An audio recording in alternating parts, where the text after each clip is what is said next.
Ito na guys yung ating mga kamatis. Ayan, kung makikita nyo, napakagaganda nila. Walang butas, diba? Kung bakit?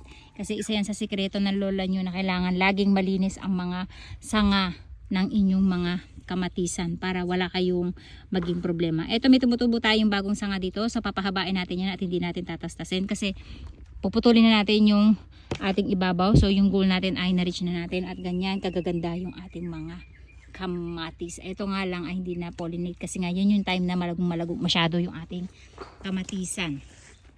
Kasi ito gagayad lang natin dito sa loob. Ayan. Para hindi siya lumungay-ngay. Kahit na malakas ang hangin, safe na safe siya. Ayan. Meron siyang sanga dito. Tatasasin din natin. Ayan. At ito, itatali lang natin. Igagayad lang natin to kasi nagbubulaklak na rin siya guys. Talian natin siya dito para kahit lumakas yung hangin ay hindi siya magagalaw. So ayan guys, ito pa isang ano natin.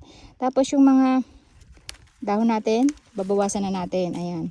Para makikita nyo na yung mga bunga nyo, mas malinis, mas madali nyo makita yung mga insekto. Meron na siyang bunga ng ibabaw, kaya tatastasin nyo na yung pinaka dahon niya sa ilalim. Ayan. So ganun lang yung gagawin nyo.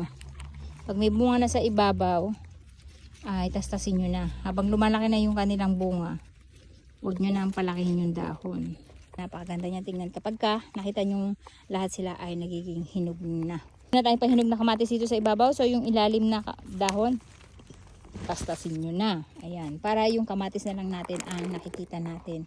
So ganyan kalinis tignan yung ating kamatisan. Tastasin na rin natin to kasi may papalaki tayong kamatis dito. So yung mga nasa ilalim na dahon, hindi na natin kailangan yan. Ayan. Ang ganda diba guys? Tingnan nyo naman, hitik na hitik. Ang ganda tingnan yan kapag lahat yan ay nakita na nating hinog na guys. Ito, safe na safe naman tong kamatis natin na to, siguro. Ayan. Nakita nyo, ang ganda. Ang kanilang kulay. Ayokong kainin dito guys, hugasan muna natin siya sa bahay. Ayan. Tapos meron tayo isa dito na hinog na sa ilalim. Hindi sabay-sabay yung pagkahinog nila guys. Kung makikita nyo. So ito gagawin natin. Iaangat natin siya dito para hindi siya nakasayad. Tingnan nyo yung mga kamatis natin. Ang gaganda. Diba? Look at that. Hitik na hitik tayo sa bunga at mga bulaklak. Ayan. Nakita nyo pa yan. Ang dami natin palabas ng mga bulaklak. So, ganun din dito sa kabila guys. Ayan. Sa ilalim guys, hanggang dito yung mga kamatis natin. Ayan, hitik na hitik sa bunga at bulaklak. Tapos after nyan, magpapaulan tayo ng ating mga pataba. So ito yung ating isang pinutol na sanga. Ayan, naging okay na din siya. At ito yung pinagputulan natin. Ayan, dito tayo nang galing ng pinagputulan. Ito naman yung orange natin guys na tomato. Nakasayad talaga sa ilalim yung kanilang mga bunga. Ayan, kaya nakakatakot kainin. Kasi nga may mga slug at ano tayo dito? At langgam. Pero hindi naman ito ginapangat kasi nga ay meron tayong mga itlog ng balat ng itlog.